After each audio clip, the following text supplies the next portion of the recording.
पिछले दिनों बिहार की राजनीति के पलटूराम कहे जाने वाले नीतीश कुमार ने बीजेपी से नाता तोड़ लिया और अपने पुराने राजनीतिक सहयोगी लालू प्रसाद यादव के साथ अपना नाता जोड़ लिया। नीतीश कुमार ने लंबी छलांग लगाने की दूरदृष्टि को ध्यान में रखते हुए यह कदम उठाया था, क्योंकि नीतीश कुमार की आंखों में भी प्रधानमंत्री बनने का सपना तैर रहा है। विपक्ष के साथ अपनी गोटियां सेट करके नीतीश कुमार ने मोदी को घेरने के लिए एक चक्रव्यूह रचा, लेकिन अब खुद ही उसमें फंस चुके हैं, क्योंकि कई नेता नीतीश का साथ छोड़ चुके हैं और कई साथ छोड़ने की तैयारी कर रहे हैं।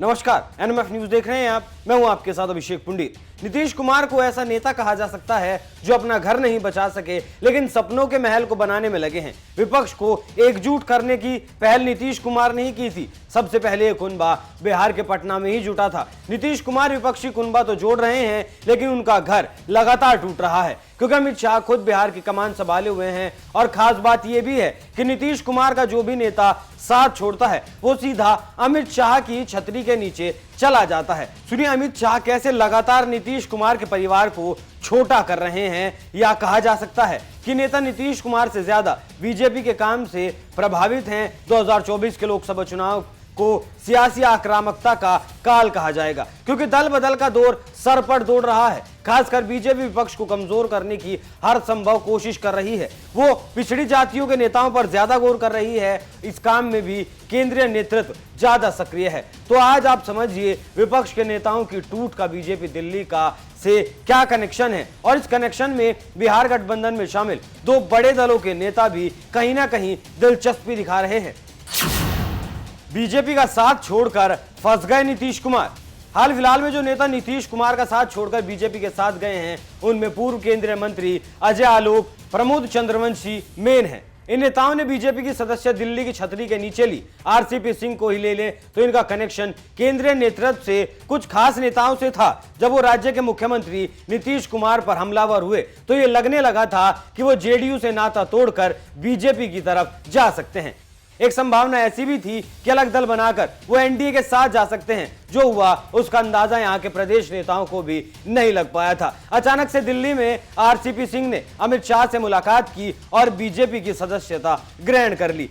आलोक कुमार जेडीयू के काफी समझदार नेता माने जाते थे, लेकिन अजय आलोक बीजेपी में भी बीजेपी में जा चुके हैं। इस बात की भनक भी किसी को नहीं लगी। प्रमोद चंद्रवंशी ने भी अपने जाने की भनक नहीं लगने दी। उन्होंने भी किसी से कोई बात नहीं की और बीजेपी ज्वाइन कर ली। इसके पीछे भी एक बड़ा कारण है, क्योंकि बीजेपी और जदयू के नेताओं ने साथ साथ लंबे वक्त तक काम किया है।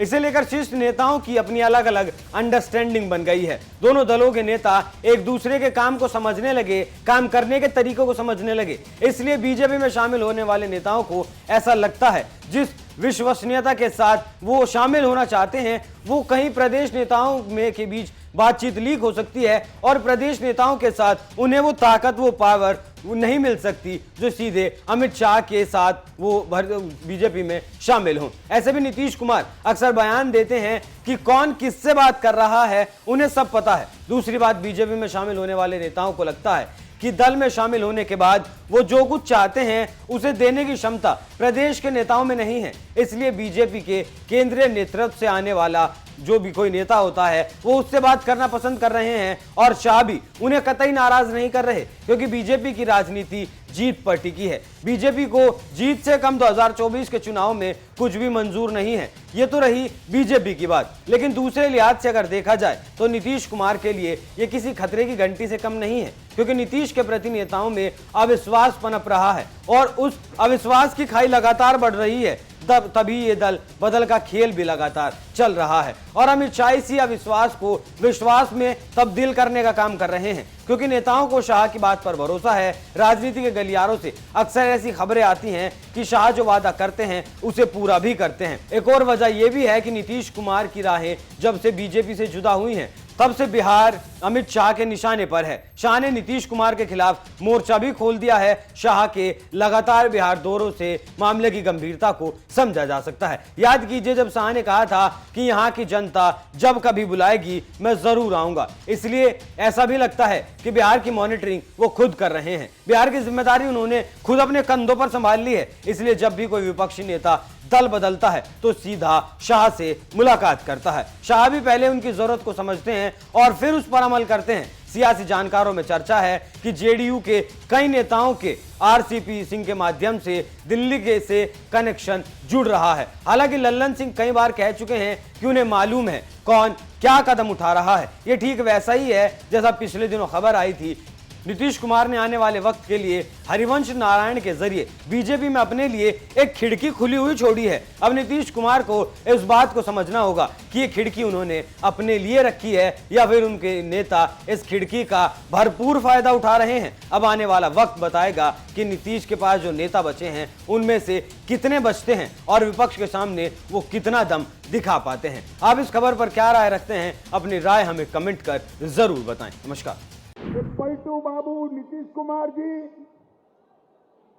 पूछ रहे थे कि 9 साल में क्या किया।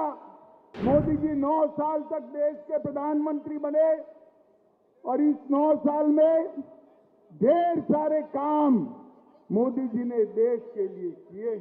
मोदी जी जहां जहां जाते हैं, अमेरिका जाए, इंग्लैंड जाए, फ्रांस जाए, इजिप्ट जाए, जहां जहां जाते हैं मोदी मोदी मोदी मोदी मोदी मोदी के नारे लगते हैं। माताओं, भाइयों, बहनों, आपके आशीर्वाद से मोदी जी 9 साल तक देश के प्रधानमंत्री बने और इस 9 साल में ढेर सारे काम मोदी जी ने देश के लिए किए।